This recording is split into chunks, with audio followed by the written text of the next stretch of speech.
enfin une peinture algérienne aux normes internationales. Tous vos besoins en peinture intérieure, peinture métal, préparation de support ou peinture extérieure, choisissez Coral Peinture. Coral Peinture, c'est les mains à faire.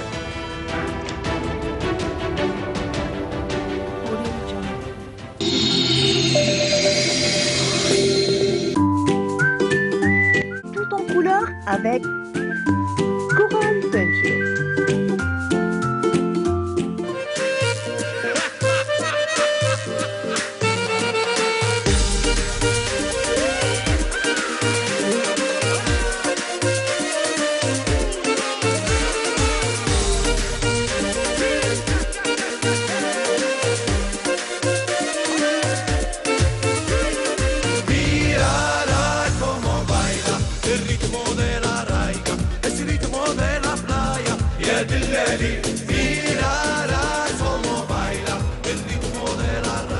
Bien le bonjour à vous, chers amis téléspectateurs, et on est très heureux, et toute l'équipe de Brise d'été de la station régionale d'Oran est très heureuse de vous accompagner jusqu'à 10h en ce 19 août qui correspond avec la fête qui marque le monde musulman et qui nous marque nous aussi les Algériens. Alors c'est la fête de Ashura. C'est une fête de générosité, de partage pour les familles et les enfants nécessiteuses, mais aussi c'est une fête de jeûne qui n'est pas toujours obligatoire, mais tout le monde le fait de toutes les façons. Alors bien sûr, on jeûne le 9e et le 10e jour, ou alors le 10e et le 11e jour. Mais je suis en compagnie de Felida Tayeb. Alors elle est venue pour nous accompagner pendant toute l'émission, pour nous préparer quelques mets qu'on prépare déjà pendant cette fête de Ashura. Bonjour. Bonjour Iman. Ça va? Ça va, merci. C'est toujours un plaisir que de vous retrouver les bonnes senteurs. Merci, le plaisir est partagé. Alors aujourd'hui, qu'est-ce qu'il y aura sur le plateau? Alors il y aura couscous merdoum. Ah, c'est une nouvelle, bon c'est pas une nouvelle recette, mais c'est une recette pas très répandue. Très bien, donc on va un petit peu avoir la technique du dressage. Voilà, c'est du couscous fourré avec du poulet. Ah, très bien. Voilà. Et on laissera une petite surprise aux téléspectateurs? Oui. Très bien. Mais avant cela, eh bien, en attendant, je vous propose, chers amis téléspectateurs, comme d'accoutumé, alors une très belle interprétation tirée du terroir. On vous a choisi aujourd'hui le Bedoui, alors avec Bentihiba Chouefa, et on se retrouve juste après. غافل نوريك بعد المعلومات اللي بيهم تعود من الفائزين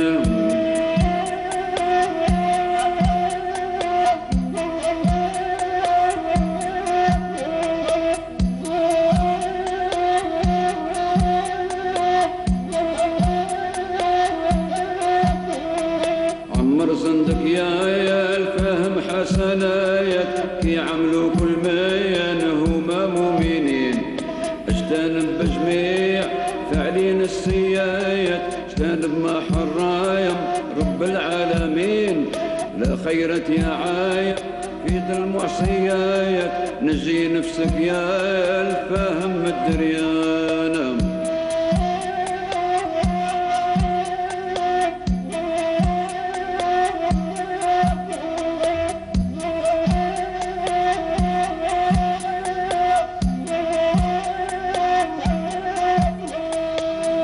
نفسك يا الفهم بالصلايات 5 وقات اللي عنا مفروضين تاني نزيد من مال الزكايات مو من رزق الله يا عشور المساكين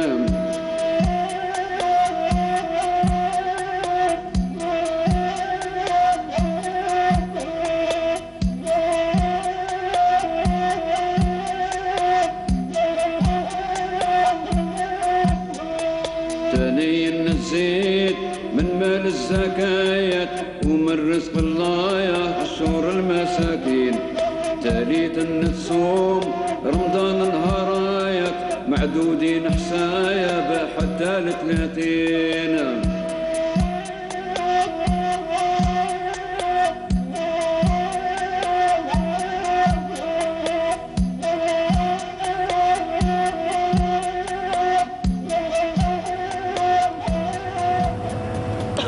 Très belle interprétation tirée de Bedoui et je suis en compagnie avec notre habitué pour la rubrique de droit, Sabar Jamila. Bonjour. Bonjour. Vous avez apprécié cette interprétation? Ah oui, j'adore le Bedoui.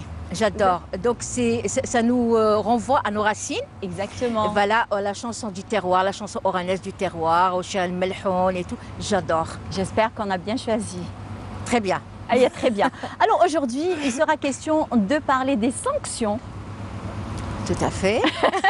Sujet d'actualité. C'est un sujet d'actualité, exactement, les sanctions contre les actes d'incendie criminels. D'ailleurs, c'est le sujet du moment. Tout à fait. Donc déjà, il faut parler des... Bon, on va parler des incendies criminels. À quel moment on peut parler d'incendies criminels? Bonne question, tout à fait, Iman. Parce que là, les gens, ils sont, nos chers téléspectateurs, les Algériens, depuis qu'on a eu ces incendies à l'est algérien et tout ça, ils sont en pleine confusion. Ils m'ont posé mille et une questions. Quand est-ce qu'on peut parler d'incendie criminel?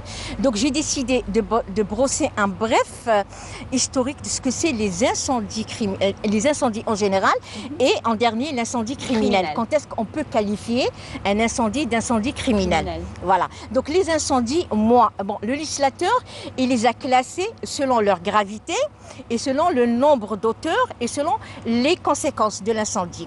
Par contre, nous, par exemple, nous autres juristes, j'essaie d'expliquer aux téléspectateurs, on peut classer les incendies en trois natures.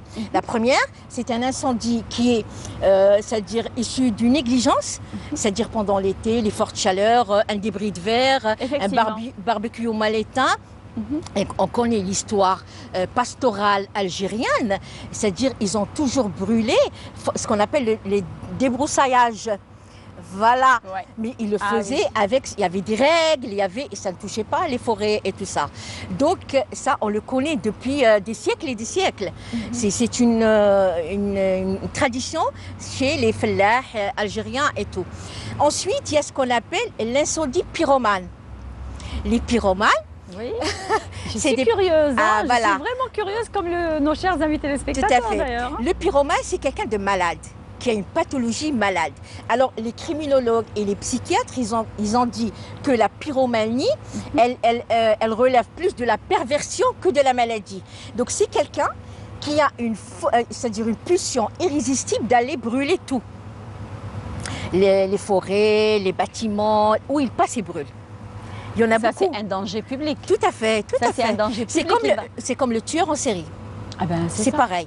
C'est-à-dire, il faut qu'il voit les flammes et tout brûler pour qu'il ait une jouissance. Il jubile. Voilà, incroyable. C'est comme le tueur en série. On l'appelle celui-là le pyromane. C'est-à-dire qu'il brûle. Et il y en a beaucoup. Par exemple, il y a la fameuse histoire véridique du pompier américain qui était pyromane, qui a été décoré de la médaille de bravoure. Il brûlait, il allait tout de suite éteindre les feux. Donc voilà. C'est des malades, hein. Tout à fait, des malades. Oui, il faudrait qu'ils soient internés, soient suivis déjà. Ils doivent subir des thérapies. Il n'y a pas de médicaments pour ça. Hein. Ah d'accord. Ah oui, c'est pas comme... Moi, je me suis dit peut-être... Non, des thérapies. Voilà, et c'est-à-dire on ne le laisse pas s'approcher des zones, c'est-à-dire boisées et tout ça. Voilà. La troisième catégorie, qui est notre sujet aujourd'hui, c'est les incendies criminels. Alors les incendies criminels, c'est-à-dire, quand est-ce qu'on parle d'incendie criminel? Donc, on parle d'incendie, les causes plutôt. Donc, il y a des gens qui le font par idéologie. Donc, c'est-à-dire idéologie ethnique, raciale. C'est comme s'ils sont convaincus. Voilà, de quelque chose, c'est-à-dire ils doivent brûler ça. Ils doivent brûler ça. Mais les premiers incendiaires criminels qui étaient en Algérie, c'est l'armée française qui a incendié pratiquement toutes les forêts en Algérie pendant la colonisation et surtout elle a massacré le patrimoine forestier algérien. Qu'on a pu récupérer par la suite. Oui, difficilement. Parce qu'il y avait, parce que déjà pour planter un arbre qui est très jeune, ça prend du temps quand même pour qu'il puisse après donner ses fruits ou alors grandir, on va dire. Et eux, c'était pour casser le maquis, les moujahidines, pour les suivre. Donc ils ont brûlé toutes les forêts. Pour qu'il n'ait pas d'abri. Tout à fait, qu'il n'y ait pas de maquis. Mais surtout ce qu'ils ont massacré, parce qu'il y a eu des études après, c'était les arbres, les pins d'Alpes. c'était quelque chose d'extraordinaire, c'était un patrimoine forestier et tout ça. Il a été massacré par l'armée française quand ils ont brûlé. Et demain, c'est la journée du Moujahid. Effectivement, Voilà. effectivement, nous sommes à la veille du Tout à 20 août. fait. C'est la journée nationale du Moujahid. Voilà. Alors, on vient les sanctions contre les actes criminels d'incendie. Donc, que risque le responsable d'un départ de feu? Donc, les feux, d'abord, il faut les préciser. Il y a les bâtiments publics, privés ou publics. Donc, il y a le nombre d'auteurs, c'est-à-dire, nous, là, on va se limiter aux forêts. Très bien. C'est très important. Oui, parce que c'est le moment. Donc les forêts, donc quand il y a un incendie criminel, ça se voit que, c'est-à-dire il y a une enquête qui se fait parce qu'on a des experts qui descendent après l'incendie. Une fois que l'incendie est éteint, il y a des experts qui descendent sur terrain. Ils vont analyser, ils vont décider que c'est un incendie criminel. Mais là, moi, d'après ce que j'ai entendu, nos experts, certains au niveau des médias, que même le président de la République, il a annoncé que c'était des incendies criminels. Effectivement. Voilà. Donc, quand il s'agit, par exemple, il y a un feu, donc ça appartient, donc ils ont de 5 ans à 10 ans, quand c'est minime, hein, c'est-à-dire selon la gravité. Quand c'est beaucoup, il y a beaucoup de pertes, il y a une végétation, le patrimoine forestier a été touché, parce que c'est tout l'écosystème. Mais cette fois-ci, ça a touché les forêts, tout. les maisons, les personnes, il y a eu des décès, animaux, les animaux. Voilà. Donc ça, c'est l'extrême, quoi. Alors, le législateur, il commence, les articles dans le code pénal, ça commence du 395 au 399. Après, le 400 et tout, c'est quand il s'agit de mines et de bombes et tout. Donc, l'article 399, il dit que quand, suite à un incendie criminel, il y a une perte d'une personne ou deux, quand ça commence, c'est la condamnation à mort.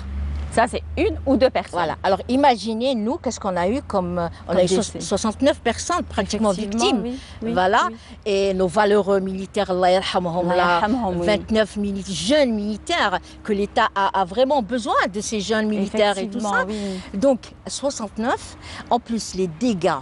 Alors, les Algériens ne peuvent pas s'imaginer, parce que le fait d'aller éteindre ces feux, ça nous coûte des milliards et des millions en dollars. Bien sûr. Rien que le fait d'essayer d'éteindre. Ça coûte très cher. Voilà. Donc, on ne parle pas des dégâts qu'on a eu sur les forêts, les habitations, le dédommagement des victimes. Et les personnes qui se sont retrouvées sans rien du jour au lendemain. Voilà. Donc ça, c'est la condamnation à mort. Et là, moi, je peux aller plus loin encore. Ça ne reste plus un incendie criminel. Là, ça devient un acte terroriste, carrément. Voilà, parce que c'est quoi un acte? Une forme. Voilà, c'est quoi un acte terroriste? C'est quand on terrorise la population. Exactement. Là, ils les ont plus que terrorisés. Ben oui. Donc, ils ont terrorisé toute l'Algérie. Nous qui sommes un petit peu loin, Voilà. c'est qu'on a été vraiment Tout à fait, mais terrorisés on ne dormait plus, par on ne mangeait plus. Ah, ça, c'est vrai, oui.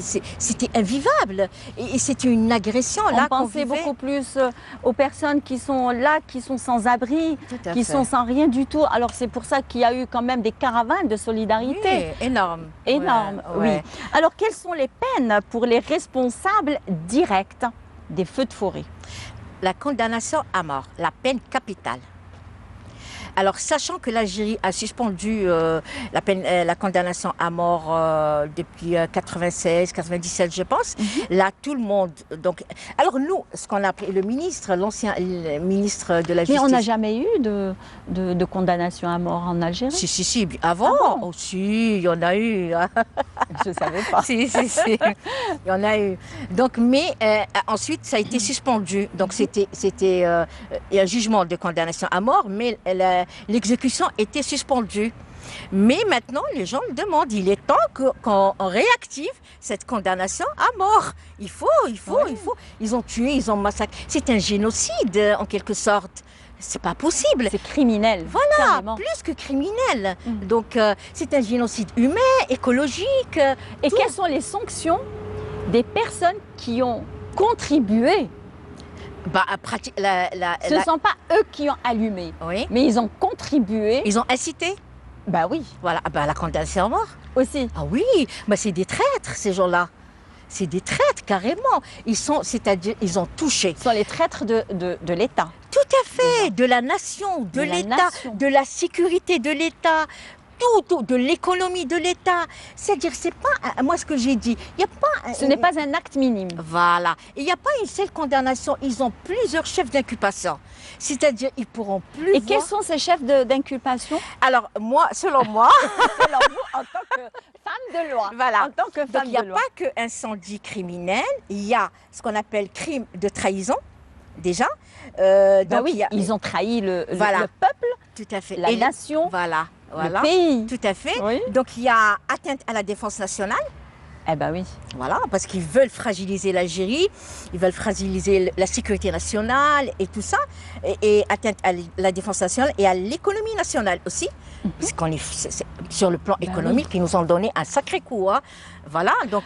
Mais vous savez, Maître Saber, je Ouais. pense que vous allez être de mon avis, Ouais, c'est que l'Algérie en tant que pays, ouais. en tant que nation, en tant qu'Algérien, il se relève toujours. Mais c'est certain. C'est qu'il se relève toujours avec une telle rapidité Et avec que- rien. Hein. et avec un rien. Voilà. Avec d'ailleurs la preuve, quand on a vu les caravanes de solidarité partir vers les zones sinistrées, c'est incroyable. Ouais. C'est incroyable. D'ailleurs, il y a eu même des caravanes qui ont quitté la zone de Kabylie et qui ont continué justement vers Bdjaya, vers Khanchla, Tébessa, Annaba et ainsi de suite. Donc, il faut dire qu'avec un rien, l'Algérien, il est là debout, il se relève parce qu'il ne tombe pas carrément par terre. Non, mais C'est l'Algérien, que juste, il trébuche. tout à fait. On va dire que c'est juste, il trébuche. Tout à fait. L'Algérien, sa particularité, là, et je le dis et je le redis, des fois dans des discussions, des colloques et tout, il ne faut pas chercher, il ne faut pas le provoquer, l'Algérien. Il ne faut pas dire que tel pays est puissant, il peut mettre à genoux l'Algérien. Non, l'Algérien, il est particulier. Génétiquement, hein, il a été conçu Oui, pour être. et de génération en génération, Voilà. c'est fou ça. Oui. C'est l'homme du défi. Il Exactement. peut vous relever n'importe quel défi. défi, oui. N'importe. Même si vous avez des, je sais quoi, des satellites, des trucs. D'ailleurs, quand on parle de la révolution, Ouais, c'est avec un rien. tout à fait. C'est qu'ils ont combattu l'une des plus grandes puissances mondiales. Tout à fait. La France était considérée par les premières puissances mondiales à l'époque. Exactement. Et nos paysans algériens, ils avaient rien avec des bâtons. Oui. Voilà, Oui, ils avaient rien. oui. Ils n'avaient même pas de Oui. quoi manger, des galettes. Et petit à petit, ils ont fait Oui. ils ont pu Il y a organiser une tout un état, structuration. une structure, voilà, au niveau exactement du comme ils se. maquis. Donc, moi, je pense que la génération actuelle n'a fait que voir ce qu'ont fait Tout à fait. nos aïeuls. Elle a hérité génétiquement de ses aïeux. tout Voilà, simplement. vous avez vu, l'Algérien, il relève les défis, il est combattant, il est debout. Voilà. Vous avez vu les jeunes youtubeurs et influenceurs, Ouais. les enquêtes qu'ils ont menées. Je fais, moi je suis bouche bée. Même le FBI, la CIA n'aurait pas fait mieux. Ben voilà. Alors, Bravo. on reste toujours dans notre sujet. Ouais. Alors, les sanctions des responsables indirects aussi, vous avez dit. La peine donc, de c'est mort. la peine de Et en mort. plus, il y aura d'autres chefs d'inculpation, c'est la trahison, l'atteinte à l'économie nationale, à la sécurité de l'État, parce que là, ils Alors ont vous, touché en tout. tant que, justement, en tant qu'avocate, Ouais. est-ce qu'il y a eu une révision pénale concernant ces sanctions-là Donc, il y a eu... ces dernières années? Moi, je parle des Depuis dernières 2016, il n'y a pas eu de révision. Donc, on demande encore. Il paraît qu'il va y avoir déjà, le président de la République l'a annoncé, il va y avoir un pôle spécial, tout ce qui est cybercriminalité. Un pôle spécial, c'est-à-dire, c'est comme on a un pôle pour les affaires de blanchiment d'argent et tout ça. Et je pense qu'ils ont commencé à l'installer. Donc, mais déjà, il y a la condamnation à mort. Exactement, Appliquez-la. c'est déjà ça. C'est bon. Alors, juste une toute dernière Ouais. question, parce qu'on n'a plus de temps. Alors, quelle est la sanction pour ceux qui laissent des déchets dans les forêts, mais inflammables, c'est-à-dire des mégots, des bouteilles en plastique, des sachets en plastique? Alors, quelle est la sanction? Alors là ça va, on appelle ça une infraction. Exactement. Donc c'est même pas des amendes hein, des fois. Hein. C'est Ah, pour ça d'accord. qu'on a demandé la révision, la direction des eaux et forêts n'ont pas une législation assez solide. Là, il faut une révision, un arsenal juridique très puissant. Voilà. Donc, mais je pense cette fois-ci, ça va être une peine d'emprisonnement. Très certainement. Voilà, oui. Donc merci beaucoup, Maître Sabar Jamila. On se donne rendez-vous la semaine prochaine avec un autre sujet d'actualité. Très intéressant. Merci aussi pour votre intervention. Donc, vu qu'on vit quand même sous le stress du confinement, le stress du coronavirus, le stress des incendies, le stress de... c'est qu'on compatit justement à l'état actuel des sinistrés de l'incendie.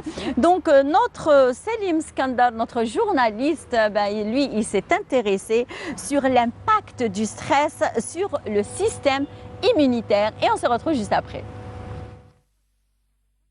Depuis l'avènement des réseaux sociaux, les internautes sont devenus sujets à une consommation massive de tout type d'informations.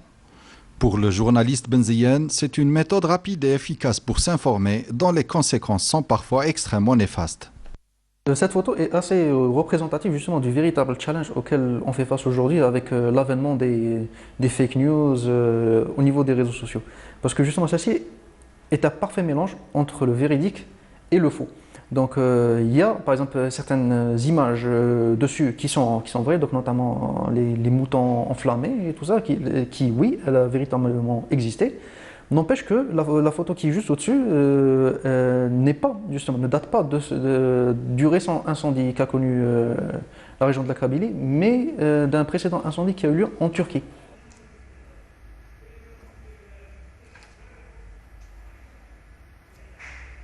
Une fois de plus, la population algérienne algérienne se déplace sur le terrain, puis traite son information avant de la diffuser, l'internaute pour partager le scoop n'a besoin que d'un seul de nombreux clic. sinistrés suite aux terribles récents incendies.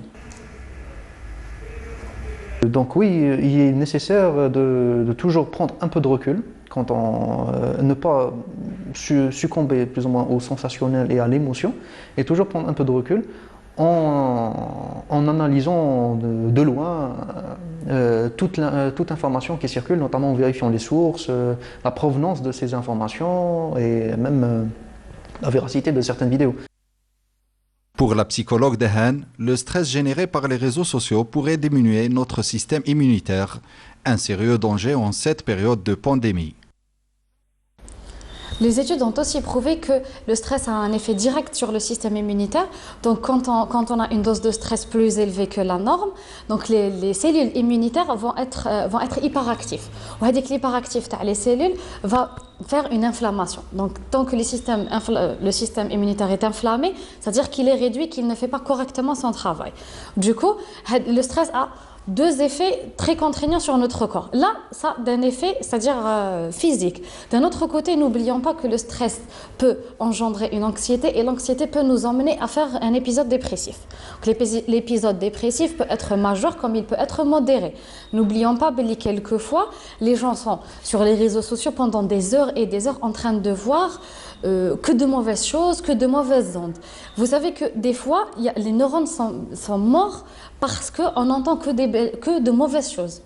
Donc les gens maintenant prennent les réseaux sociaux que pour ça, que pour voir les informations qui sont néfastes, alors que les réseaux sociaux ne sont pas faits que pour ça aussi. On peut aussi les utiliser pour faire des rencontres, c'est-à-dire de travail, on peut faire des réunions, on peut faire des formations en ligne, on peut aussi apprendre une nouvelle langue, c'est-à-dire les réseaux sociaux peuvent aussi être bénéfiques, mais c'est à nous de choisir. Une consommation modérée des réseaux sociaux pourrait être donc bénéfique à votre santé mentale et vous protégerait des négativités émises par des publications souvent insensées. Eh bien, moi, j'étais en pleine séance de prise en charge psychologique avec notre psychologue Mohamed Berrichi. Bonjour. Bonjour. Merci de nous accompagner à chaque fois, d'ailleurs. Je vous en prie, je suis là. Merci Bonjour beaucoup. À tout le monde. Bonjour alors, on vit des moments très difficiles. Oui. D'ailleurs, on a pu suivre le reportage de Selim Skandar sur l'impact des réseaux sociaux sur le système immunitaire. Et là, c'est qu'on va aborder le sujet de l'impact des réseaux sociaux sur notre état psychologique. Exactement, état psychologique. Des fois, ils sont néfastes, des fois, c'est bon. mais comment gérer, on va dire, Oui. cette balance? Oui, merci beaucoup. Donc, bonjour aux téléspectateurs. Oui, c'est l'impact des réseaux sociaux, comme tout le monde le sait maintenant, qu'il y a un côté positif aux réseaux sociaux, comme il y a un côté négatif aux réseaux sociaux, dépendant spécialement des personnalités et des types de personnalités et des âges en même temps. Là, tout le monde a l'accès à les clés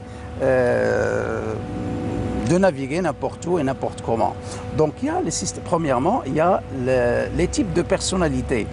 Il y a une seule image, une seule vision. Chaque personne la traite de la manière dont il était programmé. Donc, l'hérédité génétique qui forme la personnalité. Deuxièmement, les parents qui forment la personnalité. L'environnement, tout ça, l'école. Donc, tout ça forme la personnalité. L'entourage. L'entourage, exactement. Là, la personne, elle est là, elle est en train de se connecter aux réseaux sociaux, que tout le monde, comme je vous ai dit, il a l'accès de faire ce qu'il veut. C'est très important de faire ce qu'il veut. Donc là, comment gérer l'information? Comment traiter l'information? L'information, la bonne et la mauvaise Exactement. aussi. Hein. Donc la bonne, la mauvaise et la juste. Oui.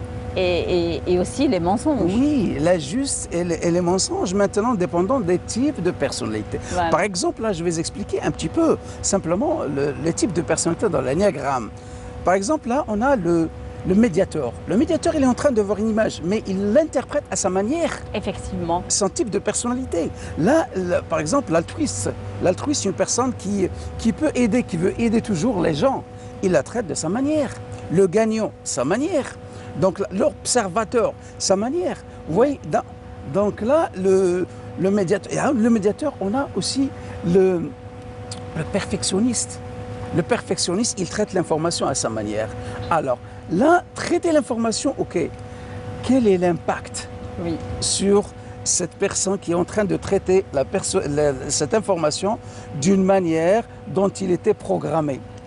Okay. Donc, il y a une personne qui peuvent supporter une image. Par exemple, il y a des gens qui, j'ai dit, qui sont en train de toucher l'image.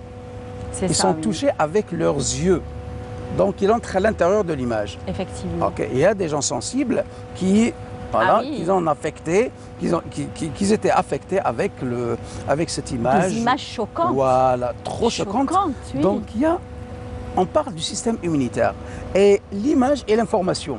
L'information, elle est là, traitée d'une manière ou d'une autre. Effectivement. Le stress, par exemple, il y a une image qui porte le stress. Qu'est-ce qui fait le stress dans la balance du système immunitaire? Le stress augmente le taux de cortisone. Il y a l'adrénaline qui veut gérer le stress, mais des fois, le choc sera trop dur. Donc, il y a appel, il y a une alerte pour l'hypophyse.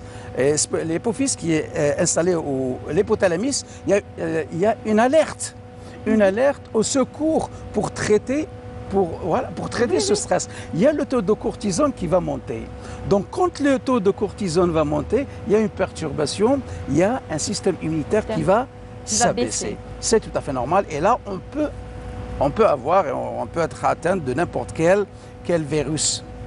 Déjà qu'on vit une pandémie très dangereuse. Ouais. Alors, et justement, le système immunitaire, il faudrait qu'il soit assez bon et voilà pour pouvoir combattre ce virus. Oui. Donc, alors là, maintenant, on se voit avec un système immunitaire qui diminue, qui baisse les bras, et là, c'est pas bon. Exactement. Pire encore, par exemple, il y a un certain âge, parce qu'il y a des âges. Oui. Il y a un certain âge, par exemple, on parle des adolescents.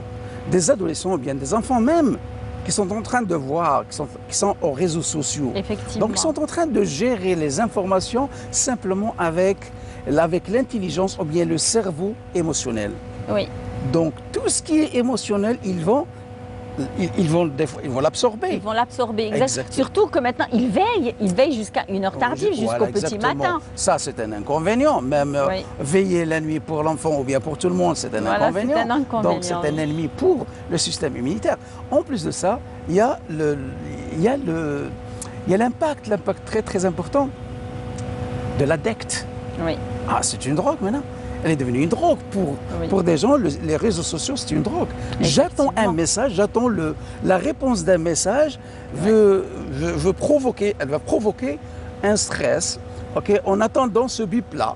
Ce bip-là qui va te rendre plus stressé. Tu es en train d'attendre. Donc le stress va augmenter. On va aller à une autre chose, à une autre maladie, qui est la panique. Soit un trouble de panique, bien sûr. Oui.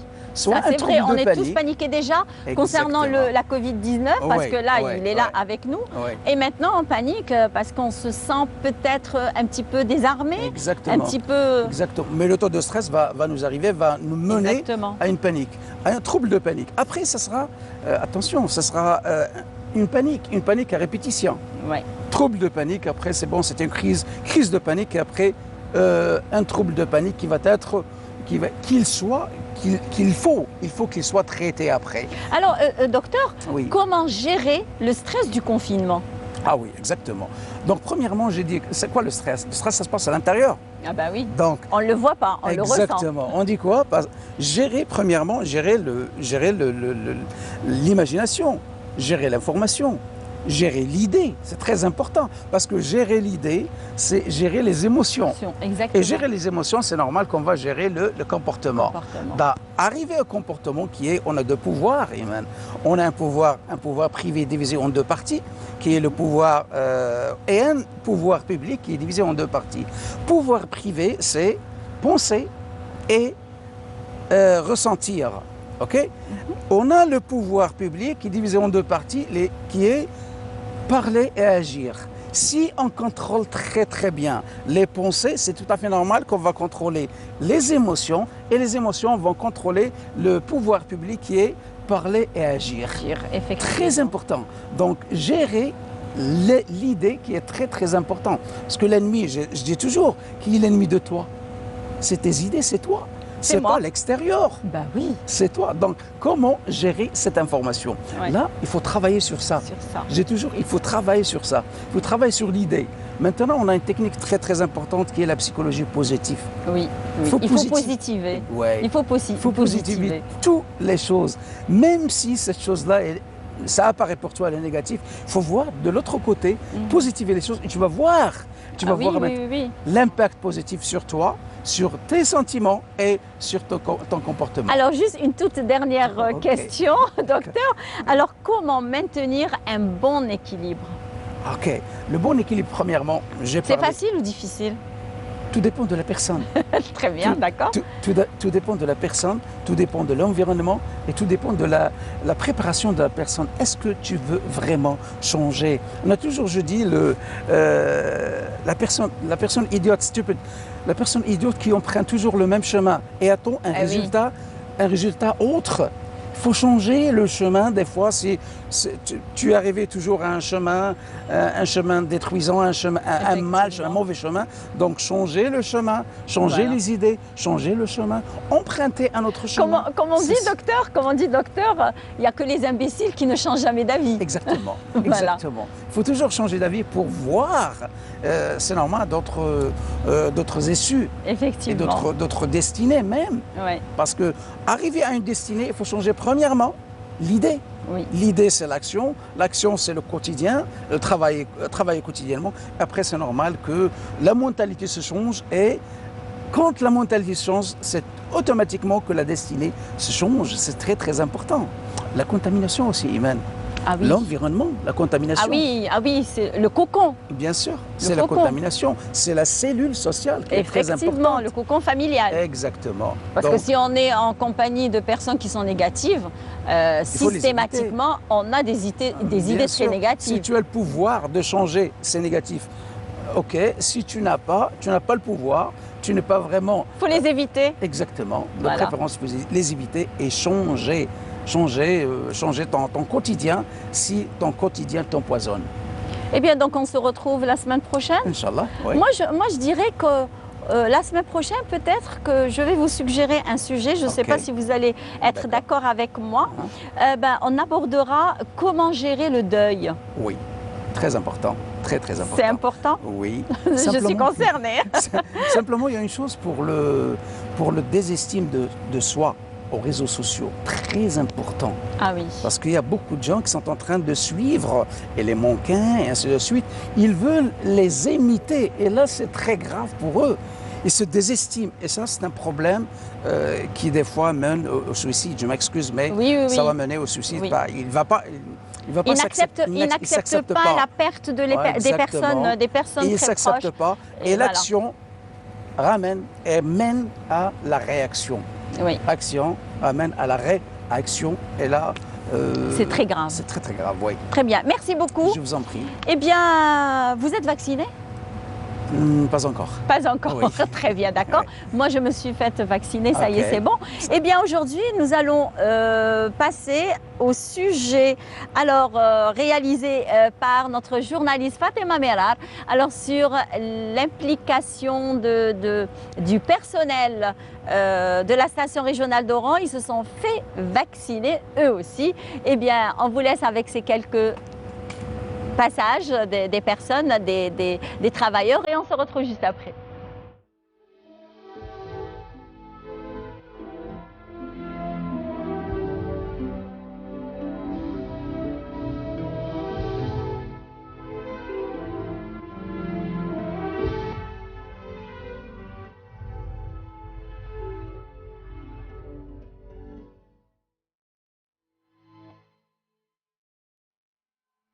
نحن أمة نؤمن بأن الله عز وجل ما وضع داء إلا وضع له شفاء، وهذا من أسباب الشفاء، لأن الشافي هو الله عز وجل.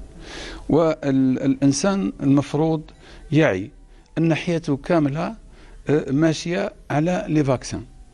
منذ نعومة أظفاره هو يفاكسيني لا روجول، يفاكسيني معنا عدة أمراض يفاكسينها الإنسان. الآن كي جاء هذا الوباء الناس نظروا إليه بمناظر مختلفة، ربما لأن الفاكسين تاعو جاب سرعة معليش، ولكن كل فاكسين اللي مروا بهذه الأطوار هذه، والإنسان ما يديرش الثقة في الفاكسين، يدير الثقة في الله عز وجل مادام هو كمؤمن، ومادام مؤمن يعرف أن الله عز وجل لما يسعى الإنسان إلى الشفاء يشافيه، ولما يسعى للعافية يعافيه، ولما يسعى معنا للخير يعطيه.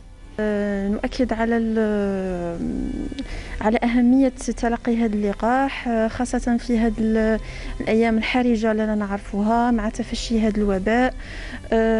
إضافة كاين أيضا ملاحظة أنه بمجرد أنه الإنسان يتلقى الجرعة الأولى ولا الجرعة الثانية، هذا لا يعني أنه يرجع للحياة الطبيعية تاعو، ما يعنيش باللي يقلع الكمامة. دونك دائما لازم يكون عندنا التباعد الاجتماعي، دائما نحافظوا على ارتداء الكمامة لأنه الوباء مازال كاين. الجرعة الأولى ما حسيت والو، وهي هذيك النقزة هذيك لابيكير، هذا ما كان. من بعد الهضره كاين اللي يقول لك الحمى ما حسيت والو، ما جاني والو كاع، حتى نسيت كاع بلي درت فاكسان. تفكرت باللي اليوم لو 17 درنا الدوزيام دوز، الحمد لله ثاني كيما الاولى ما كان والو. وهاد الهضاير هذه تاع كل واحد يمد راي، حنا ما نعرفوش خير من العلماء اللي خرجوا هذا الفاكسان. يجي واحد دروك يقول لك لا ماشي مليح وقادر ومنا، غير الهضره. كل واحد راه كبير وريسبونسابل، إلا كاع نديرو بالفاكسان. هذا اسمه فاكسان كيما لي فاكسان تاع النوفوني، واحد كيزيد نوفوني، حنا كي زدنا صغار ما درناش الفاكسان، درنا فاكسان سي نورمال. هذا هو الفاكسان ينو بروتيج وي بروتيج نوتر انتوراج. نحتفظوا على دارنا والدينا، على لونتوراج تاعنا، على حبابنا، على جوارينا، على كاع الفاميليا، على ونحتفظوا على نفسنا ثاني. وهذه هي ديروا فاكسان. جيت هنا باش ندير الجرعه الثانيه تكملا للجرعه الاولى، باش نكون عندي مناعه قويه ونحمي نفسي من هذا الفيروس ونحمي عائلتي. الحق الجرعه الاولى انا ما حسيتش بها كاع، بنتي دارت معايا شويه بصح انا لا، وهذه كنت خايف شويه بالانجكسيون باسكو شفتها هي فات قدامي اللي شويه نضرت، قلت لا نضر ساعه الحمد لله الناس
enfin une peinture algérienne aux normes internationales.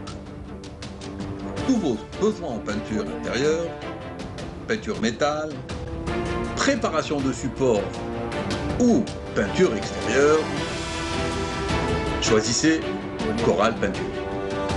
Coral Peinture, c'est les mains à faire.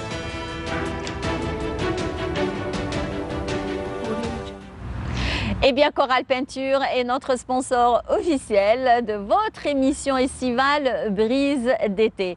Et bien sûr, les actions de solidarité continuent. Ils ne se sont pas arrêtés. Et là, on a fait un cap et une virée vers ce qui se passe du côté de la wilaya de Mostaganem, puisqu'on reçoit avec nous deux jeunes qui ont étaient les initiateurs de plusieurs caravanes de solidarité et de prise en charge de malades de Covid-19.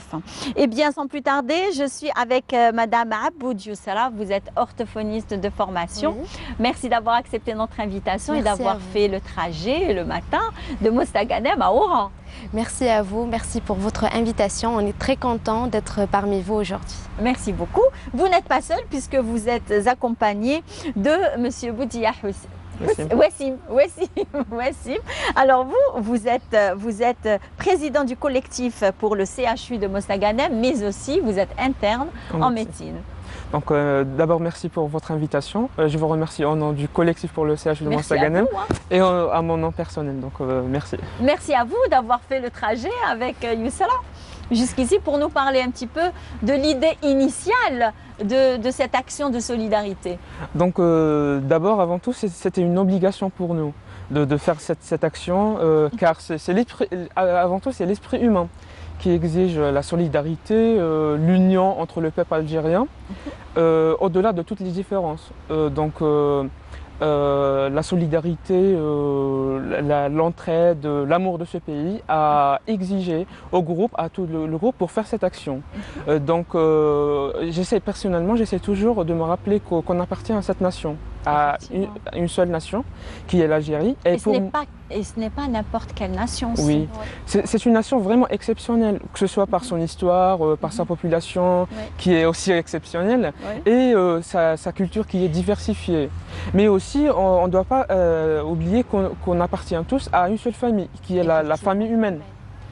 Et chaque membre de cette famille reprend sa richesse, retrouve aussi sa joie et sa paix interne à travers l'entraide, dans la solidarité, surtout dans les moments les plus difficiles.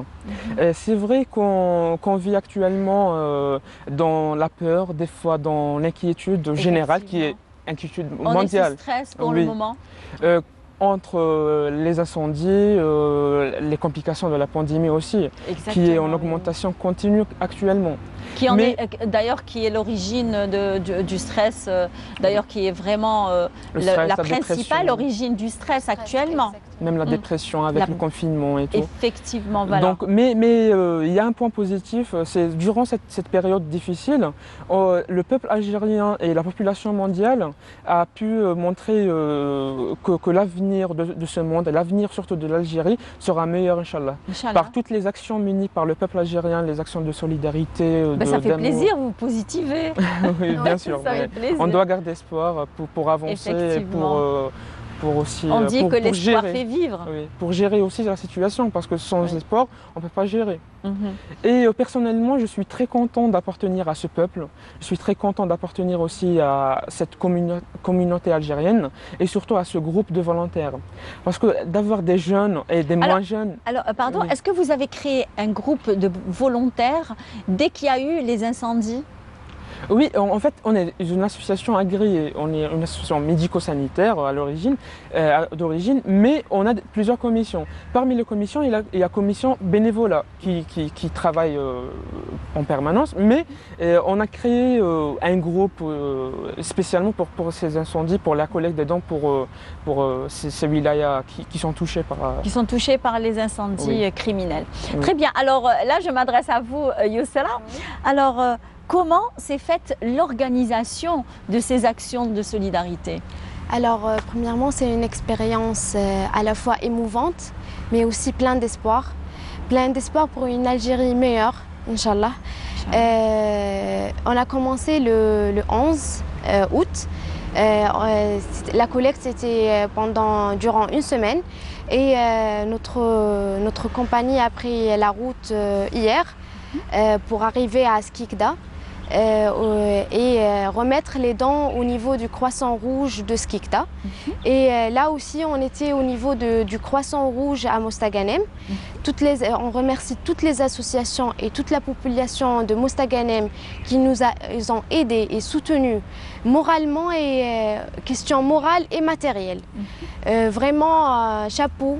Chapeau à tous les gens qui nous ont aidés, qui nous ont fait confiance, au Croissant Rouge qui nous a donné le siège et qui nous a fait confiance pour aider ces familles sinistrées, ces familles qui ont besoin de nous. Alors, et comment s'est faite justement la collecte des dons? On était un groupe de bénévolat au niveau du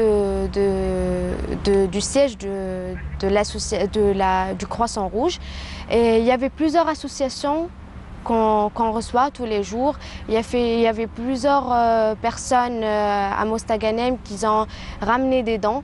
On a fait la publicité sur les réseaux sociaux, comme tout le monde maintenant. Alhamdoulilah, on a des réseaux sociaux. Et c'est ça. D'ailleurs, j'allais vous poser la question, est-ce que les réseaux sociaux ont joué un grand rôle dans les actions de solidarité, dans la collecte des fonds, dans la collecte on va dire des denrées alimentaires, des produits de première nécessité? Est-ce qu'ils ont joué un grand rôle? Donc pour la collecte, on a commencé d'abord par les réseaux sociaux. Donc on a fait des publications, des stories un peu partout. On a contacté même des influenceurs sur Instagram, Facebook aussi. Donc on a fait des publications un peu partout. On a contacté des journalistes aussi pour faire l'appel aux citoyens et aux autres associations pour nous rejoindre. Donc le siège principal c'était le Croissant Rouge parce que c'est un lieu un peu connu pour le citoyen mostaganémois.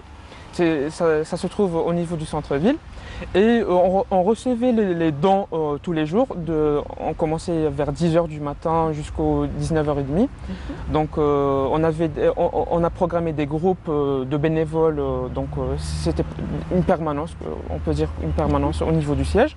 Mais en même temps, on recevait des appels de la part des citoyens. Donc il y avait des bénévoles avec nous, avec leur voiture, ils se déplaçaient au niveau des maisons des citoyens pour recevoir les dons. C'est une bonne organisation. Et pour éviter aussi la contamination.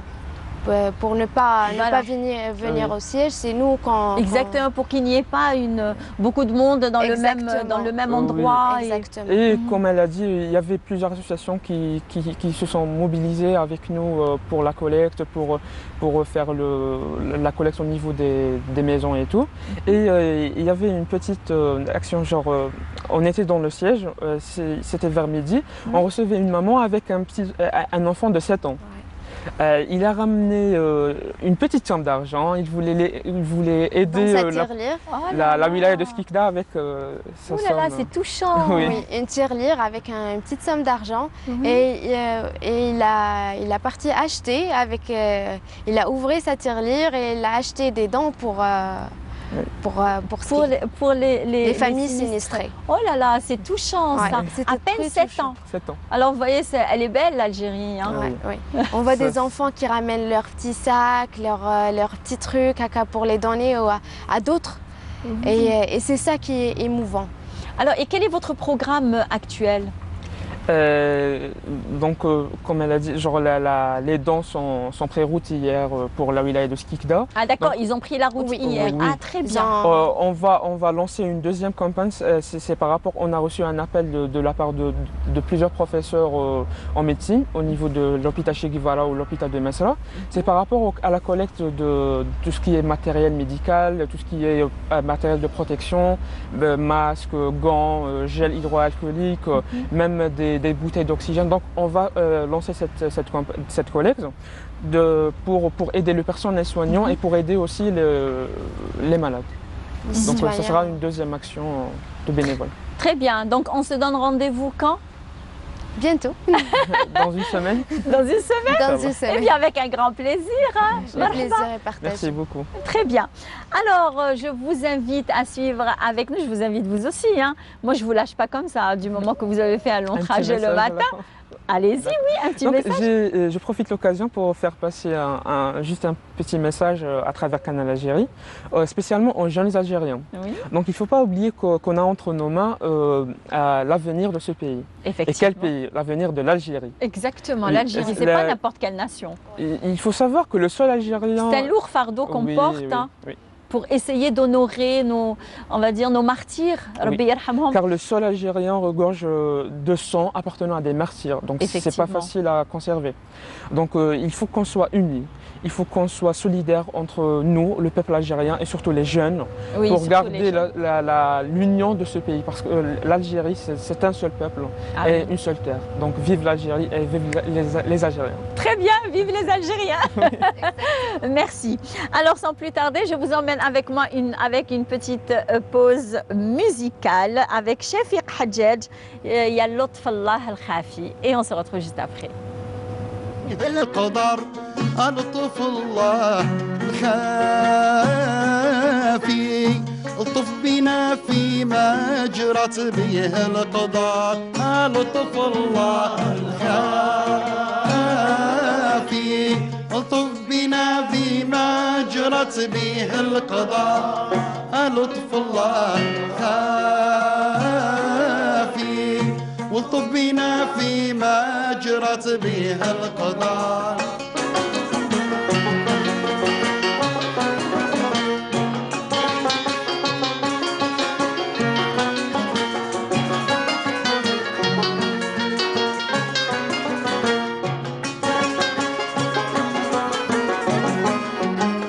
يا نعم الحي الكافي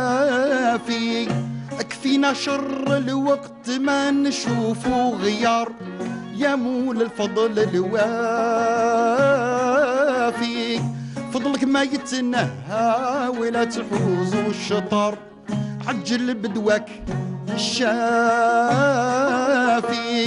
وارحم ضعف الأمة الغابطة في الوزار قدرت بلي وتعافي ونسخ الشدة بعفوك ناس الحبر يا لطف الله الخافي الطف بنا فيما جرات به القدر لطف الله الخافي الطف بنا فيما جرت به القدر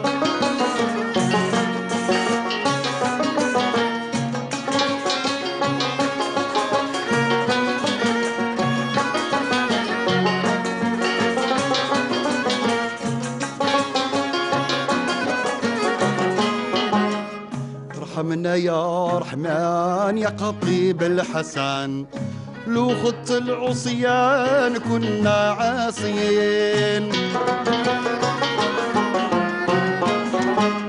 لولا ضعف الإيمان ما يجور الزمان ويولي والطغيان بالقهر جايرين. Très belle interprétation par Shafiq Hadjadj.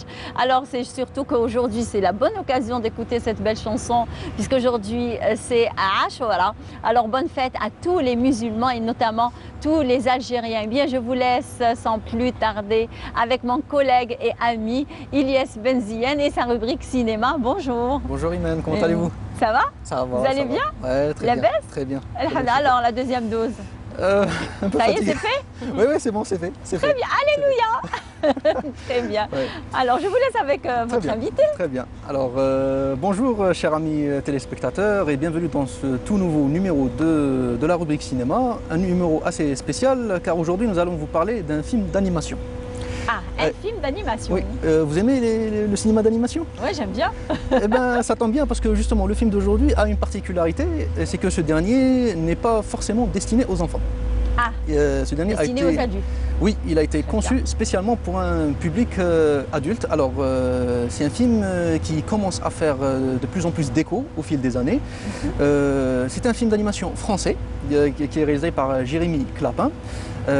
Grand vainqueur du prix de la semaine de la critique à Cannes, aussi vainqueur du cristal du meilleur film d'animation au Festival d'Annecy. Le Festival d'Annecy qui est considéré comme la référence de l'animation en Europe.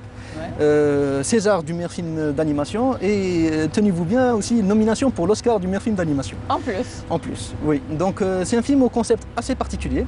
C'est qu'on va suivre deux histoires parallèles. Donc la première, c'est l'histoire d'un jeune, d'un jeune garçon d'origine maghrébine qui réside en France. Et en parallèle, on va suivre le parcours d'une main coupée qui va essayer de retrouver son corps. Donc, avec un... L'horreur. D'une main coupée. Ouais, mais ce qui est aussi bizarre, c'est que c'est très très poétique. Donc, yes. Qu'est-ce que vous nous avez ramené de bon matin? Donc avant de rentrer dans le vif du sujet, on va quand même proposer la bande-annonce du film à nos téléspectateurs et on se retrouve juste après pour en parler avec notre invité.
C'est un film assez brillant, bouleversant même, voire même l'un des films les plus importants des 10 dernières années en termes d'animation. Et pour en parler, j'accueille aujourd'hui Amina Ben Achour, qui est l'un des membres fondateurs du Ciné Club d'Oran. Donc Amina Ben Achour, bonjour et merci d'avoir accepté notre invitation. Merci de m'avoir invité. Bonjour Elias, bonjour Imen, j'espère que vous allez bien. Alors Amina, avant de parler du film, vous êtes parmi les membres qui ont fondé justement le Ciné Club d'Oran. Donc si c'est possible justement de nous parler un peu du Ciné Club. D'accord. Et enfin, Ciné Club avec ses objectifs et sa programmation. Très bien. Alors, juste pour petit rappel, le Ciné Club d'Oran, qu'on aime appeler Ciné Club d'Oran, dont vous en faites partie d'ailleurs. Donc j'ai intégré l'association Bel Horizon en 2015 et en 2016 on avait une petite cellule d'amoureux et d'amateurs de cinéma. Donc on a décidé de créer un petit ciné-club où on faisait des projections, débats en petits comités, c'était que entre nous. Ensuite, on a décidé de l'ouvrir au grand public. Donc il y avait des personnes qui venaient au local et qui regardaient un film. Après, on faisait un débat dessus. Ensuite, on a décidé de se professionnaliser un petit peu, si je peux dire ça comme ça, c'est qu'on a décidé de créer un projet.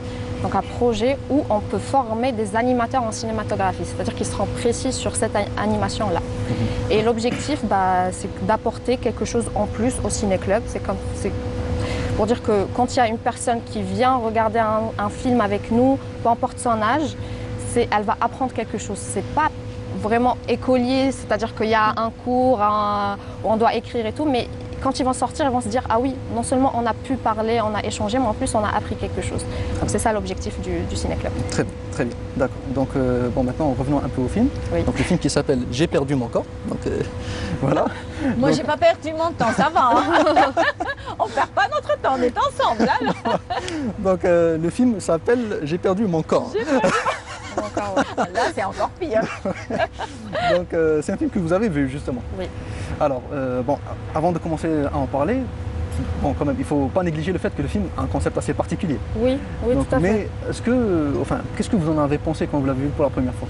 D'accord. Déjà, la première scène, elle est... Bon, je ne vais pas spoiler, mais la première scène, elle est incroyable parce que c'est une main coupée qui commence à apprendre à marcher. C'est ça qui est bizarre, c'est que c'est une main qui essaye de marcher et pour retrouver son corps. Donc, c'était pas lugubre. Bizarrement, c'était très poétique, très réaliste et limite sincère parce que c'est un film d'animation.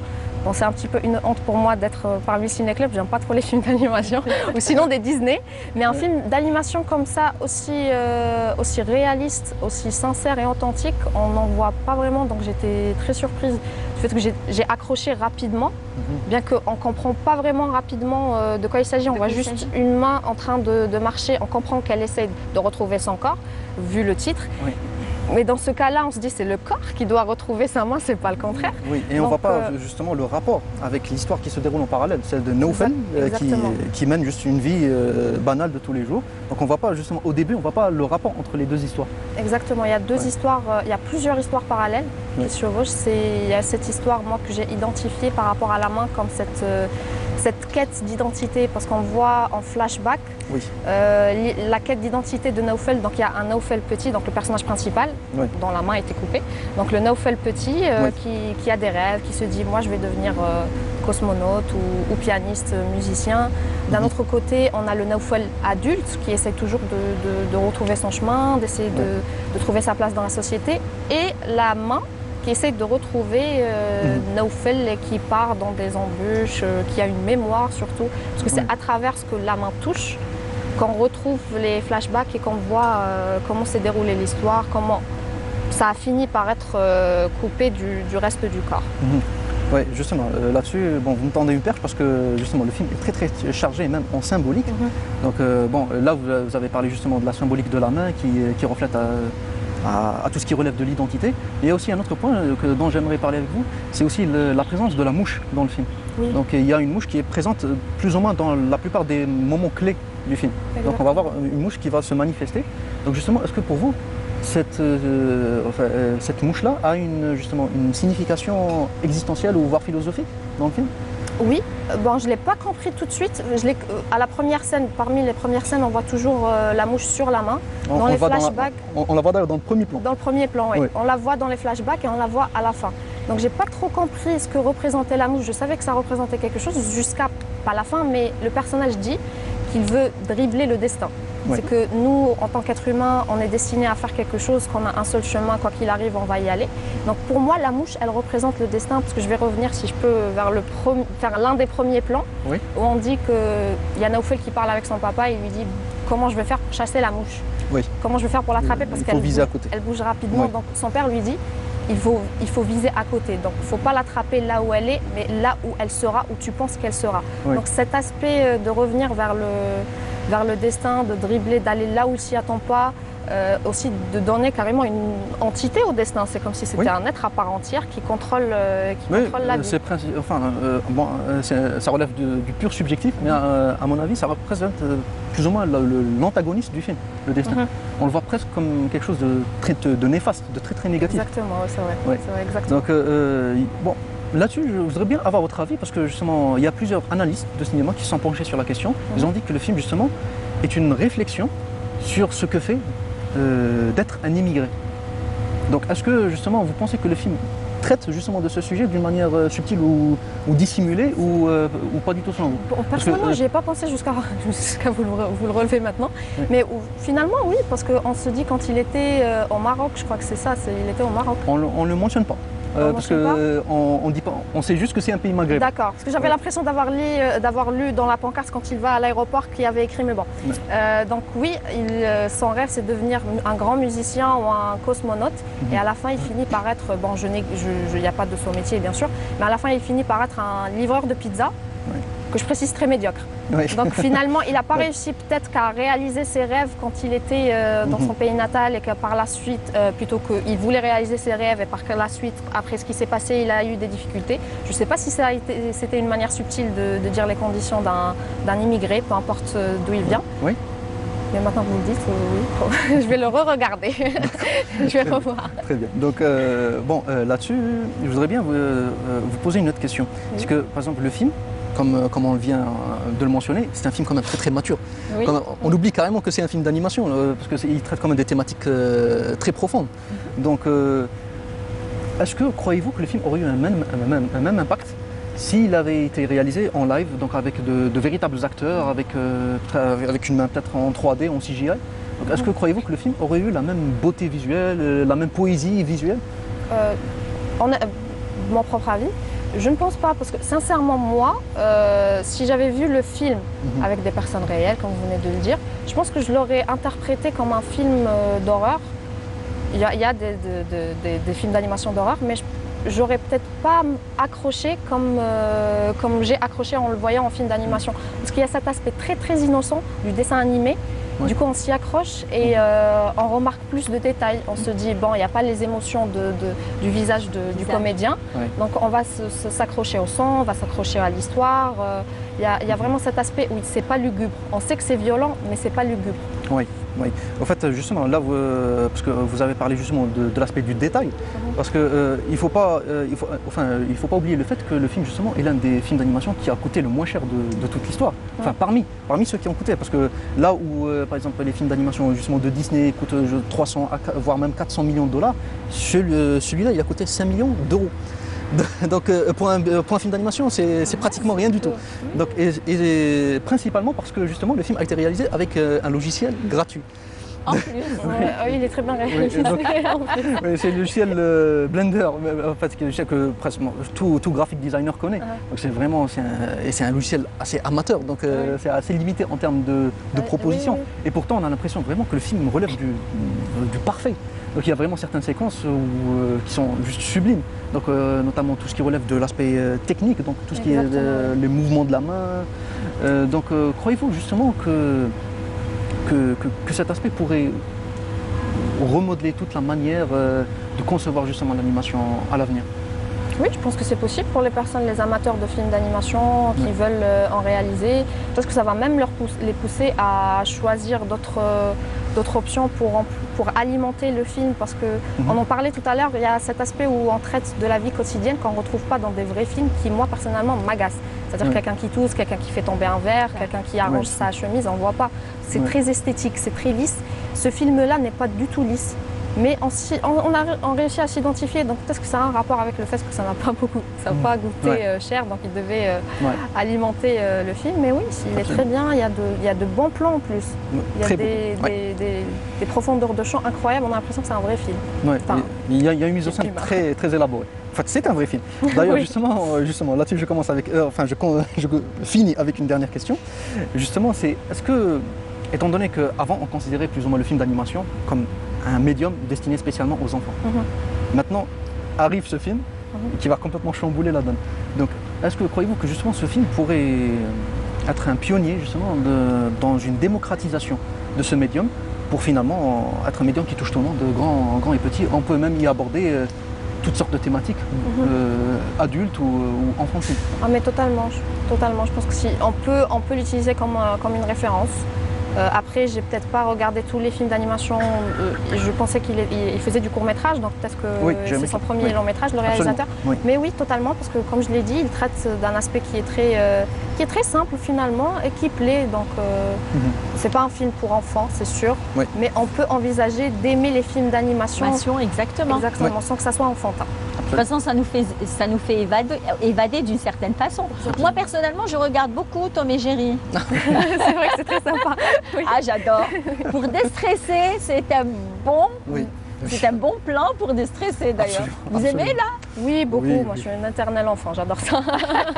On a tous un côté enfant. Hein, c'est bon.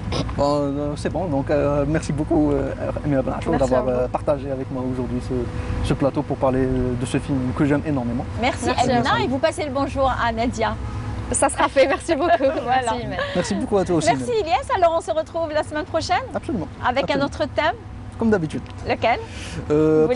Probablement le cinéma algérien, mais on vous laisse la surprise concernant quel film. Exactement. Eh bien, du moment qu'on vit quand même une pandémie, on continue à la vivre, cette pandémie qui frappe nos proches et tout. Alors, je saute sur l'occasion juste avant de balancer le sujet qui vient juste après. Eh bien, à un prompt rétablissement à Nesrine Arwa qui est en train de nous regarder en direct. On te dit prompt rétablissement et beaucoup plus à sa maman qui est en train de nous regarder, à qui on fait un petit coucou et on te dit on est de tout cœur avec toi. Et après cette pandémie, on viendra prendre un bon café avec vous, avec une bonne kisra que vous nous aurez préparée, alors uniquement pour nous, hein, Tata. Eh bien, prompt rétablissement aussi à sa grand-mère qui est aussi atteinte de Covid-19 et prompt rétablissement à tous les malades atteints de ce virus. Et puis, Rabbi Sahel, Inch'Allah. Donc, sans plus tarder, puisque aujourd'hui c'est Ashura, vous aimez le couscous? Oui. Eh ben, on va y aller pour voir l'origine du couscous. Ah bah c'est cool. L'origine du couscous et on se retrouve juste après. Savourez des sables du Sahel et du Sahara au littoral de l'Atlantique et de la Méditerranée. Son origine est immémoriale et sa dimension universelle remarquable. Présent dans tous les événements familiaux ou culturels, que le moment soit heureux ou tragique, le plat ancestral a en effet autant de recettes que de noms. Du bouillon, des légumes, de la viande ou du poisson ou encore des fruits secs. Le couscous, mais ancestral, ignore les frontières et se décline au gré des terres qui l'accueillent, du bon grain, du vrai.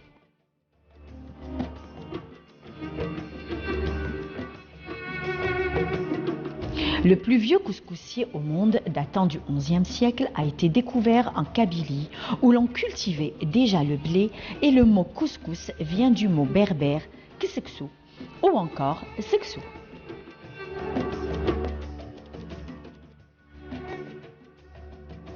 Et par la suite, ce plat s'est étendu dans le monde entier, en commençant par le bassin méditerranéen, élément essentiel de l'identité culturelle algérienne, dont les différentes thèses y admettent que l'origine du couscous la plus répandue est celle qui atteste d'une origine berbère, dont les pots primitifs de couscous trouvés dans des tombes qui remontent au règne du roi berbère Massinissa entre 238 et 149 avant Jésus-Christ.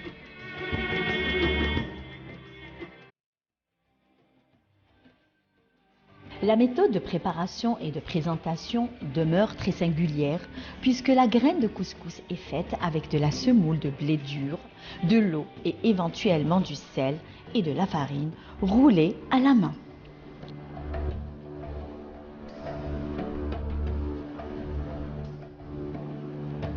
L'invention du couscous remonte à la fin de la période romaine et ce n'est qu'en fin du 8e siècle que les musulmans firent l'éloge de ses qualités nutritives. Et dès le 16e siècle, sous le nom de couscouton, à la mauresque, et ce n'est qu'avec l'arrivée des Hafsides que le nom couscous est évoqué.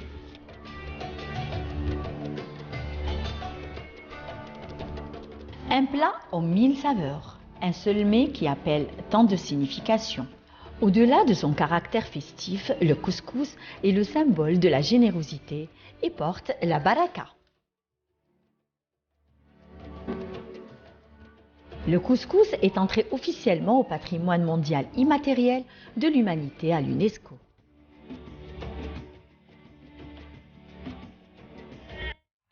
Effectivement, le couscous porte la baraka puisque aujourd'hui c'est Ashura et la majorité des familles algériennes préparent le couscous. Ça dépend déjà des régions et on va en débattre maintenant avec el Hadja Salima. Bonjour. Marhaba bik. C'est toujours un plaisir que de partager avec vous le plateau. C'est réciproque. Vous habitez Hamri, c'est ça? C'est bien ça. Hein? Ouais. Ben oui, c'est le cœur d'Oran. Dora, Hamri Mdijdi, Mediouni, c'est ça le cœur d'Oran. En premier c'était Sid Houari. Effectivement, oui. Et de là, ça a continué. Voilà, Mdijdi, Mediouni, Hamri.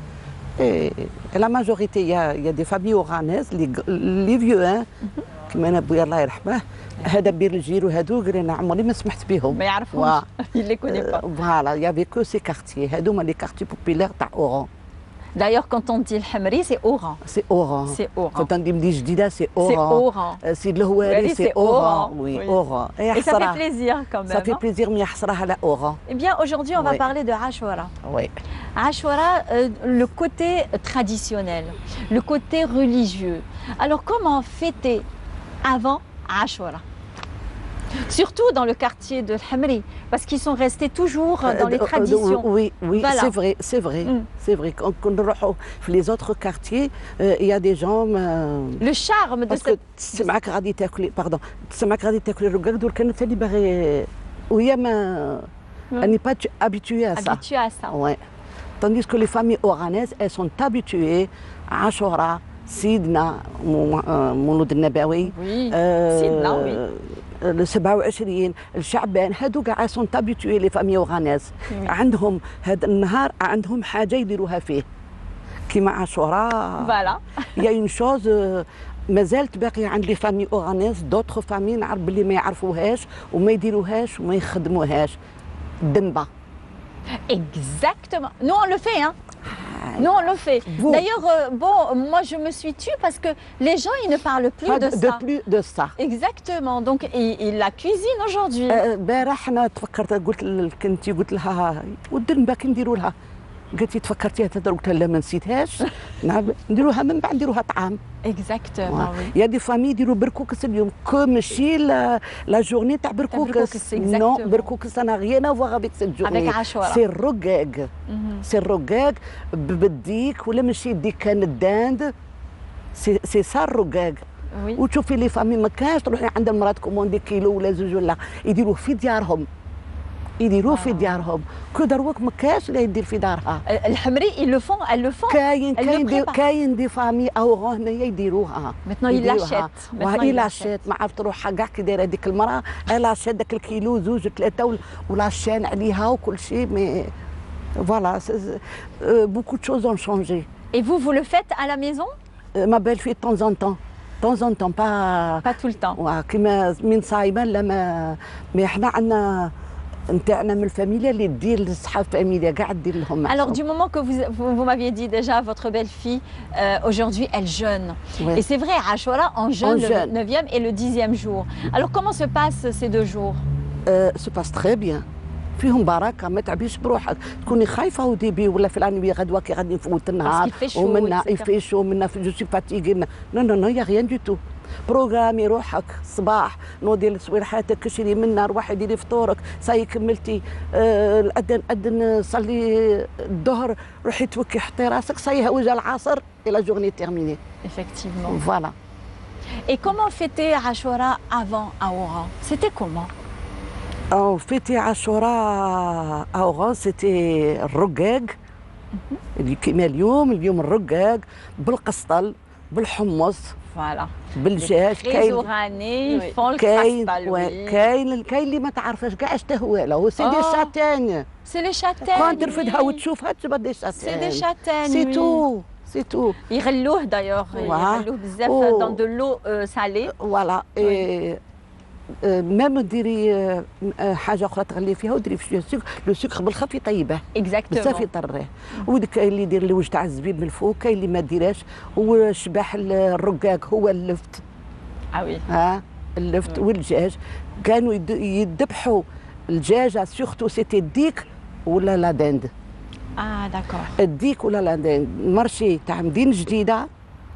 Il y avait un endroit où ils biaient les lapins, les fkarines et tout ça, les tortues. Alors là-bas, c'était spécialement pour la volaille. Pour la volaille. Ouais. Qui m'a dit والبارح un monde fou باش يدوا le poulet fermier. Poulet fermier surtout. Il y avait pas, on n'achetait pas عند البوشي هذا الدجاج مذبوح ومسلوخ. Non, c'était acheter الدجاجه. كاين اللي يذبحها تما كاين اللي يديها عنده اللي يذبح لها في الدار صاي يغلي الماء باش تريشي عينه من ريشو.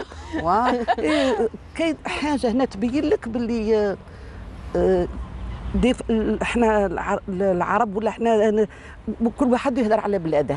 انا نهضر على وين تشوفي باللي مازالت الدنيا شاده العاده نتاعها. كاين اللي لا ابسوليمون با ما على بالهمش كاع.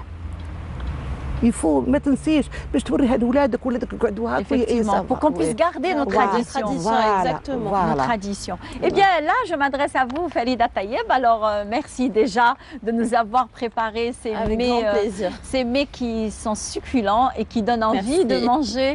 Alors, mais qu'est-ce qu'il y a dans le tagine? Alors, il y a du couscous. Très bien décoré. Al-Hadja, عجبك. عجبني وعلاش ما يعجبنيش Merci. Alors c'est du couscous fourré avec du poulet à l'intérieur. Qu'on appelle Merdoum. Le merdoum. Donc on a mis du couscous et après on a pris du poulet qu'on avait cuit façon muhammar. Oui. On l'a émietté, puis on l'a mis au milieu du couscous, on a couvert. Et on a décoré avec des oignons caramélisés, avec des raisins secs trempés et des amandes frites. Ça va être bon, ça. Est-ce qu'il y a une sauce qui l'accompagne? Non. Non. Donc il se consomme comme ça avec du miel. À peu près comme sefa. Ah, d'accord. Et vu que le poulet à l'intérieur est déjà saucé, donc on n'aura avec pas le ben besoin. ou la raïb, c'est ça? Voilà. Ah ben ça doit être succulent, ça. Très bien. Il va falloir goûter pour me donner ton avis. Je dois goûter, hein. Gourmande comme je suis. Hein. Alors, et regueg, comment vous l'avez préparé? Alors, regueg, aujourd'hui, je l'ai préparé avec la sauce rouge. Pour faire un petit salut aux gens de l'Est. Parce qu'il faut rappeler aussi à nos chers amis téléspectateurs que, voilà, les gens de l'Est, vous avez un côté... Ma grand-mère maternelle est de l'Est. Exactement, de l'Est. Donc vous êtes un mélange un petit peu de ville algérienne. C'est la raison pour laquelle que vous avez préparé regueg en sauce rouge. Oui. Parce qu'ici à Oran, c'est en sauce blanche. Regueg? Oui. Non, sauce rouge. Ah bon? Oui, sauce rouge. Sauce rouge. Ici à Oran. D'accord. Donc sauce rouge. ديري فيها لا طوماط حاجة. تاع الرقاق كاين يدير لا طوماط ولو دروك دير لا منكم يا الحاجة انايا ما نعرفو يسلمك كبر ميزك كاين يولوا يديروا الكونسونطري ثاني تحسي لا صوص الحموضيه فيها لاسيديتي تاع لا طوماط الوغ ديري لا غومارك ديك لا بيرسون ولا كثرتي الطوماط تقول لك لا ولا وي راهي حامضه راهي حامضه سي اسيد ولو يديروا الرقاق بلا صوص بلونش يديروا فيها زعفران هي غوج تجي نورمالمون سي روج تجي شابه بارك الله فيك المعلومه الله يزيدك ان شاء الله امين يا ربي طول عمرك ميرسي دونك لو كوسكوس سي اوران سي ça المردوم c'est beaucoup plus l'ouest. Ah, l'ouest, oui. D'accord. Donc normalement, aujourd'hui, on prépare regueg à Oran. C'est ça الحاجة؟ اليوم لا جورني اليوم الرقاق. الرقاق. اليوم الرقاق واللي راه عندها الدنبه. Oui. Parce que كاين ما يعرفها le mot demba. Demba, alors il faut expliquer justement à nos chers amis téléspectateurs parce que de toute façon tout le monde la connaît. Hein. Non, كاين اللي تقولها دنبا ما تعرفهاش هي لا دنبا. Oui, le mot, ils ne connaissent pas le mot. وكاين في هذيك لا بيريود على 3 4 جور ولا 5 جور نتاع العيد طيبها نورمال، حنا لا نقلعوها. Oui, effectivement. كاين اللي تشلحها تخليها في السويسه. عاشوره. هي عيطوها الدنبه تاع عاشوره. فوالا. كيما البارح كاين دروك كل الدنيا بلي كونجيلاتور افون يافي با سا. Exactement. Alors جبدوها. Mais elle avait un goût particulier, demba salé qu'on conservait. Elle avait un certain goût de khliah, quoi. Voilà, تاع خليع لو غو تاع كبش تاع ذبيحه جديده. وي يا بوكو دو شوز كي هي اليوم الدنبه كاين اللي يديرها بالطعام كاين اللي يبغيها يديرها مرقه جواز كاش حاجه. Et c'est vous qui cuisinez demba? Ma belle-fille maintenant. Moi, ah, ça y est, c'est bon. Vous avez transmis. Vous avez transmis. Oui, ma fille, quand elle était chez moi, c'est ma belle-fille. Ah, très bien. Mais الحاجة تجي طيبي لنا. يا والصغار وما تجيش لنا كيما لا صح جانا هنا مين يحطوا لنا ناكلوا من ندوق نقولها شا زيتي شا خاصك فوالا مي هادو لي غومارك تاوعي Ça c'est bien, c'est bien. C'est des remarques constructives. Exactement. Et c'est grâce à ça qu'on a appris à cuisiner. Exactement. Donc, et là, Farida nous a choisi ces deux plats traditionnels. Et le Hadja et à Oran, bon, on va dire l'après-midi généralement, ceux qui ne font pas le jeûne, avec quoi ils prennent le café l'après-midi? Est-ce qu'il y a une spécificité? C'est le kahk. Kahk ou haran? Kahk, torno, غريبية, mais surtout c'est kahk et torno. Oui. Voilà, à Oran, qu'est-ce qu'il y a?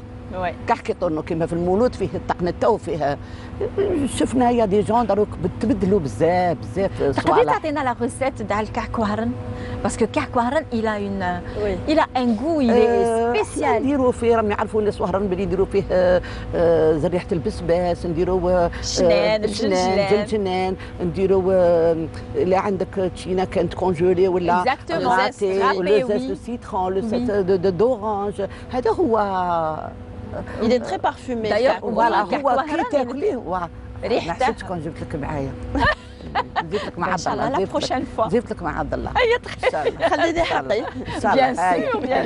Bien sûr. نديروا كحك حنا Non داير parce que الكحك وهرن il a une وحنا مازال spécial. احبابنا كي يجوا عندنا ما زلتوا في العاده ولا حنا مازلنا الكحك والطورنو ما يوخرش بالدار يعطيك الصحه. الكحك والطورنو ما Oui donc c'est l'après-midi ما نديروش نسم من الوي نو. انا في الدار ما نديروش حنا سي كحك طورنو والله لا راه الكحك والطورنو في الدار الله يبارك. حنا هذا صوالح تاع العاده تاع زمان ما نقطعوهمش نديروهم. Voilà, on aime bien retrouver les traditions et coutumes pour qu'on puisse un petit peu connaître notre identité. Parce que c'est ce qui fait notre identité. كل واحد ويتبع بلاده. ما فيها هذه ما فيها حتى حاجه. Ferida c'est un petit mélange. Ferida c'est un petit mélange est ouest. Ma famille paternelle est de Marnia. علاه درتي الزبيب بالبصل. Ma mère est d'origine de Pérego, Mouhaskara, et ma grand-mère est de Biskra. هما تاع الرقاق. Voilà, et ma grand-mère est de Biskra. اللي تحل الورقه تاع الرقاق. oui, la ما جاتي خشابول مع السكريات في الرقاق. في الرقاق. Ça c'est vrai. Oui. Ça c'est vrai. Donc on se tient toujours au plat traditionnel pendant Ashura. Donc c'est une fête. Ashura c'est الرقاق. سنيني بوراك نديك الدنيا صايبه اليوم يفطروا بسياسه وشوربه والرقاق تبع الشوربه ما تبعش الحريره. Oui exactement شوربه. تبعش كيما اليوم Pour que ça soit typiquement orani. Orani, c'est orani. Shorba c'est orani. Je suis d'une famille oranaise. Oranaise, oui, voilà, Allah يبارك. Oui, c'est la raison pour laquelle qu'on vous a ramené. D'ailleurs, on vous a appelé, vous avez répondu présente. Pour Oran, elle m'a dit pour Oran je suis là. وزيدك حاجه واحده اخرى ما يعرفوهاش بزاف الناس ولا يعرفوها كلمه ماشي ما يديروهاش في بالهم ولا كيما في عاشوراء ما ندخلوش العروسه ما نشروش لو بالي في غير وجوهكم. Oui. Ah oui. Le balai, je connais cette العروسه يقول لك دخلت عليا كي نكون سنت عاشوراء. Oh là là. ايوا ça dire porte malheur. Oh là là. Voilà. Alors c'est ça les oranaises. Donc il vaut mieux éviter aujourd'hui. الوهرانيات جو ليغ تيغ شابو في دي صوالح مازال كاين شي وحدين مازال الحكم عندهم في ديارهم مع لي بال في مع لي في وهي سي ان اونور بور توا بلو تار من تروح هذيك العجوز ما غاديش يقولوا كانت طالقتها في الزنق الدور يقولوا ما شاء الله كانت محكومه الله يبارك. سي لوغانيس كي بارل الله غالب. C'est ce que je dis à mes petites filles, les filles de Abdallah. D'ailleurs, il faut dire aussi que Abdallah, elle dit tout le temps Abdallah, mais Abdallah, c'est un artiste. C'est un grand artiste oranais, d'ailleurs, il chante à merveille. Et on va le recevoir justement sur le plateau de Brise d'été parce qu'il a fait sortir une très belle chanson oranaise. Que pour Oran, que pour Oran. Oui. Et Oran. Très bien, donc merci Farida, c'est un plaisir. Le plaisir est partagé. Merci beaucoup, merci le Hadja. Eh bien, pourquoi pas, on va vous recevoir la semaine prochaine pour nous parler d'une autre tradition et coutume à Oran. D'accord. Vous êtes d'accord? Je suis d'accord. C'est toujours un plaisir. Très bien, alors sans plus tarder. Alors Souad, notre ingénieur à Amel, voilà. Amel a dit Ajibtihom. Voilà, à la régie, Gaf, la régie égyptienne. Voilà, c'est ce que me dit Amel. Notre réalisatrice Fatima Tahri qu'on remercie. Souad aussi Bey qui est là avec nous, qui est à la régie. Donc merci beaucoup. Alors sans plus tarder aussi, je rappelle que Fouad Blaha, assistant réalisateur, notre jeune assistant réalisateur, présente un heureux anniversaire à sa sœur Nerimen Blaha. Alors en mon nom aussi. Hein. Alors joyeux anniversaire, santé, bonheur, joie, prospérité et beaucoup de réussite, Inch'Allah, et longue vie. Oui, le Hajj. Vous avez prononcé Souad Oui. Je passe mon grand bonjour de grosses bises à ma fille Souad. Ah ben voilà. ونطلب لها الصبر بلا عبر. Inch'Allah, C'est oui. qui a perdu Oui, qui a perdu son et à fils. ses enfants كل عام إن شاء الله وهي بخير. Inch'Allah يا ربي. وربي يخلف لك ليك وللناس اللي راحوا. Inch'Allah. للناس اللي راحون يخلف لك ان شاء الله ما خير في مصيباتك والله يرحم جميع الاموات. هذا ما كان. غير الصبر ان شاء الله يا ربي. امين يا رب. غير الصبر. Très bien, donc et une bonne fête à tous nos voilà, à toute notre communauté algérienne qui se trouve à l'extérieur du pays. Alors, et bien sûr, même ceux qui se trouvent ici, ceux qui ont perdu des êtres chers. Alors, il faut vivre, il faut continuer à vivre leurs souvenirs. C'est à travers leurs souvenirs qu'on continue à surmonter notre malheur et à faire notre deuil. Et puis, prendre établissement aux personnes qui sont malades aussi. Donc, en cette occasion de fête. Quant à moi, chers amis téléspectateurs, je vous souhaite de passer une bonne journée, un bon week-end. Je vous laisse avec cette belle mélodie oranaise. Je vous retrouve mardi. À très bientôt.